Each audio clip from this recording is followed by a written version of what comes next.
क्या आप जानते हैं कि 19वीं शताब्दी तक भारत के लगभग 80% लोग वेजिटेरियन या शाकाहारी हुआ करते थे।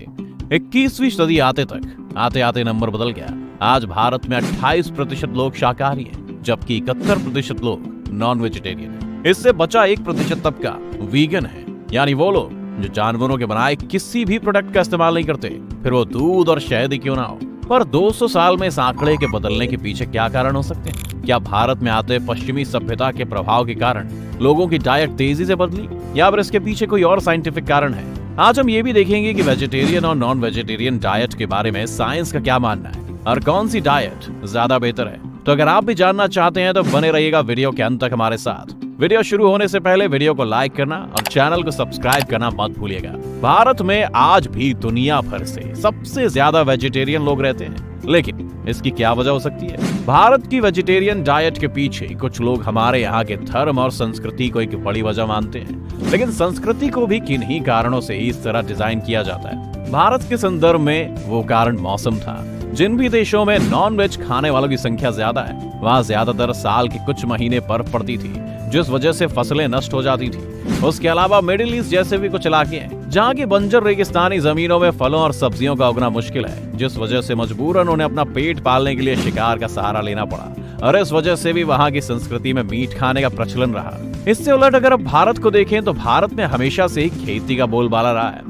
हम आज भी कहते हैं कि भारत एक कृषि प्रधान देश है। साथ ही पहाड़ों को छोड़कर भारत में ज्यादातर बर्फबारी नहीं होती, जिस वजह से यहाँ 12 महीने खेती की जा सकती है, जिस वजह से यहाँ पर नॉन वेजिटेरियन फूड मजबूरी नहीं बल्कि एक विकल्प है। अब आते हैं कि कौन सी डाइट बेहतर है। ज्यादातर लोग जो नॉन वेज खाते हैं उनका मुख्य कारण इससे मिलता प्रोटीन होता है। स्टडीज के मुताबिक हर इंसान को 0.8 ग्राम प्रोटीन प्रति किलो के हिसाब से उसके वजन के अनुसार मिलना चाहिए। सीधे शब्दों में कहा जाए तो अगर आपका वजन 60 किलो है तो आपको 80 ग्राम प्रोटीन की जरूरत है। जिम जाने वाले लोगों के लिए अपनी मसल्स की ग्रोथ के लिए 0.8 नहीं 1.5 ग्राम प्रोटीन प्रति किलो बॉडी वेट के हिसाब से चाहिए होता है, और नॉन वेज खाना आपकी जरूरत को पूरा करता है। साथ ही जानवरों के मीट में आपको प्रोटीन में मिलने वाले 9 के 9 अमीनो एसिड मिल जाते हैं, जो शरीर के लिए काफी अच्छे हैं। इसके अलावा फिश खाने वाले लोगों को डायरेक्टली ओमेगा और DHA जैसे अच्छे फैट्स मिल जाते हैं। DHA को सिर्फ फिश ही अपनी बॉडी में बना सकती है, जिस वजह से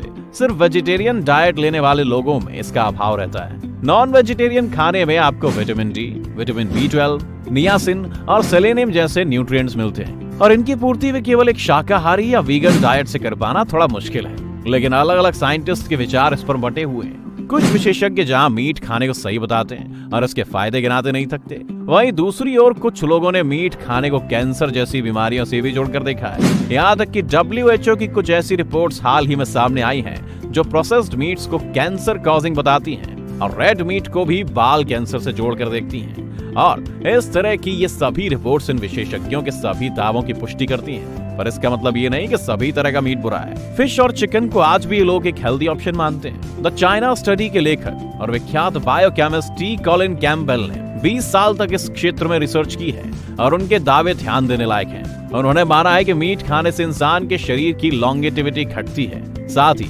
कैम्पबेल ने मीट खाने के इम्पैक्ट को डायबिटीज और आर्थराइटिस जैसी बीमारियों के लिए भी स्टडी किया है। इस रिसर्च के बाद वो इस दावे पर पहुंचे हैं कि प्लांट बेस्ड या शाकाहारी खाना ही इंसानों के लिए सर्वोत्तम है। इस रिसर्च में कैम्पबेल ने माना कि एनिमल बेस्ड प्रोटीन से हमेशा ही शरीर में ट्यूमर बनने का खतरा रहता है। कैम्पबेल की रिसर्च का समर्थन कई और विशेषज्ञों ने भी किया है। इसके अलावा हम इस बात को भी नहीं नकार सकते कि स्लॉटर हाउस में रखे जानवरों की वजह से बहुत सी हानिकारक गैसेस हमारे पर्यावरण का हिस्सा बनती हैं, और ये बात शायद आपको हैरान कर दे कि क्लाइमेट चेंज के लिए इन्हीं स्लॉटर हाउसेस से निकलने वाली मीथेन गैस 25% तक जिम्मेदार है। मीथेन गैस वैसे भी कार्बन डाइऑक्साइड से 25 गुना ज्यादा नुकसान करती है। इसका एक मतलब ये भी हुआ कि अगर हमें पर्यावरण को बचाना है तो इन स्लॉटर हाउसेस को बंद होना आवश्यक है। इसके अलावा एक और चौंकाने वाला तथ्य ये भी है कि दुनिया की 80% उपजाऊ जमीन इस वक्त जानवरों के चरने के लिए उगाए जाने वाले प्लांट्स को उगाने में खर्च हो रही है। इस पूरी जमीन से दुनिया में कंज्यूम की जाने वाली केवल 18% कैलोरी बनती है,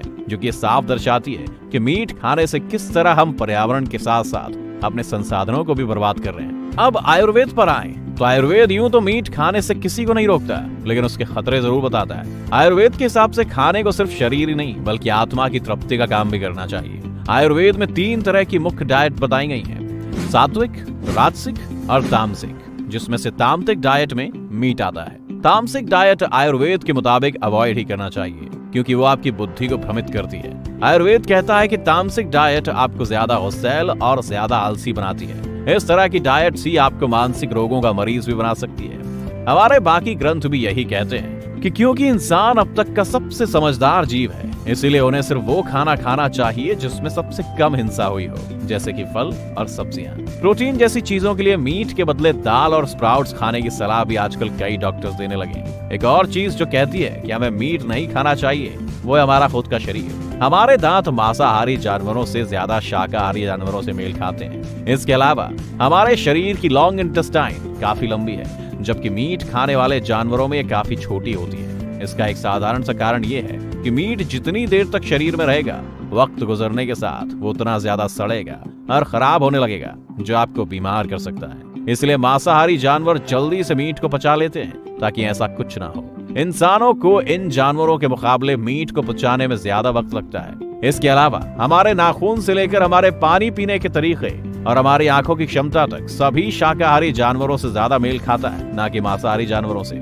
वेजिटेरियन डाइट को अच्छी हार्ट हेल्थ, लो कैंसर रिस्क और कई और बीमारियों से बचने के लिए कई बेहतर माना गया है। साथ ही वेजिटेरियन खाना खाने से आपका शरीर ज्यादा फुर्तीला रहता है, आपके अंदर हमेशा काम करने की एनर्जी रहती है और सब्जियों से मिलने वाले विटामिन और मिनरल्स आपके इम्यून सिस्टम को भी सही रखते हैं। इस डाइट को अच्छी स्किन और लंबी आयु से भी जोड़कर एक्सपर्ट्स देखते हैं। इसलिए आपने देखा होगा कि दुनिया भर में स्पोर्ट्स की दुनिया से जुड़े काफी लोग आज एक पूरी तरह वीगन या वेजिटेरियन डाइट फॉलो करने लगे हैं। भारतीय क्रिकेट खिलाड़ी विराट कोहली, फुटबॉल टीम के कप्तान सुनील छेत्री भी अब मीट खाना छोड़ चुके हैं। आपका क्या मानना है? कौन सी डाइट ज्यादा बेहतर है? अपनी राय हमें कमेंट सेक्शन में बताएं। साथ ही वीडियो पसंद आने पर वीडियो को लाइक करना और चैनल को सब्सक्राइब करना ना भूलें।